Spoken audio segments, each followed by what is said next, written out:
Hello दोस्तों, इस video में बात करेंगे कि माइक्रोसॉफ्ट 2019 रूलर बार को कैसे शो करें और इसे इंच में कैसे कन्वर्ट करें। दोस्तों, ऐसे ही वीडियो देखने से पहले अगर आपने हमारे चैनल को सब्सक्राइब नहीं किया है तो इस चैनल को सब्सक्राइब जरूर कर ले। चलते हैं स्क्रीन की ओर।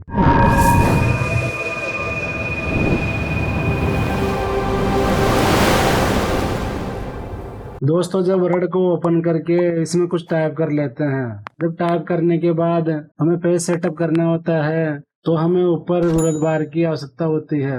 लेकिन MS वर्ड 2007 में यहाँ पर क्लिक करने से रूलर बार शो हो जाती है। लेकिन माइक्रोसॉफ्ट ऑफिस 2019 में यहाँ पर कोई ऑप्शन नहीं दिया गया है।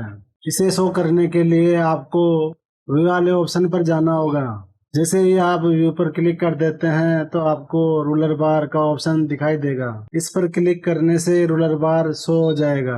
जब ये रूलर बार शो हो जाती है तो ये अभी सेंटीमीटर में शो हो रही है। इसे इंच में कन्वर्ट करना है, जिससे हमें इसे समझने में और पेज सेटिंग करने में आसानी होगी। आपको इसे इंच में कन्वर्ट करने के लिए आपको माइक्रोसॉफ्ट ऑफिस के इस आइकन पर राइट क्लिक करना है और customise quick assist toolbar पर क्लिक करना है।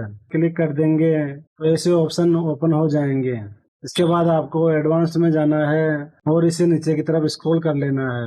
यहाँ पर एक डिस्प्ले का ऑप्शन आएगा, इसके अंदर आपको सेंटीमीटर लिखा हुआ दिख जाएगा और इसके आगे लिखा हुआ है show measurement in unit of centimetre. बस आपको इसे इंच में कन्वर्ट कर देना है और ओके कर देना है। इससे आपकी रूलर बार इंच में शो हो जाएगी।